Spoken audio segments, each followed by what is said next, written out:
Abangan sa Congress News.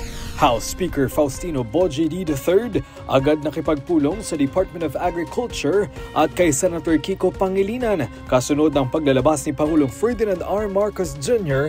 ng Executive Orders 100 at 101. Epektibong implementasyon ng dalawang kautusan, titiyakin. Quezon City District 5 Representative PM Vargas ipinanawagan ang mas pagpapaigting ng ipinatutupad na masustansyang pagkain para sa Batang Pilipino Act bilang pagtugon sa patuloy na hamon sa malnutrisyon. Akbayan Party List Representative Percy Sendanya isinusulong ang Responsible and Empowered Adolescents Law o REAL Bill laban sa dumaraming kaso ng maagang pagbubuntis.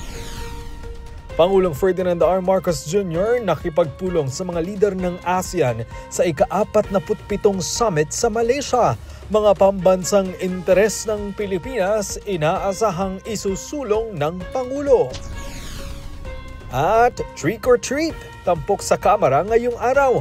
Mga anak ng HRAP employees, ibinida ang kanilang costume na inspired na mga bayani noon at mga makabagong bayani ngayon. Tutukan lahat ng yan mamayang 5:30 ng hapon dito lang sa Congress TV at IBC.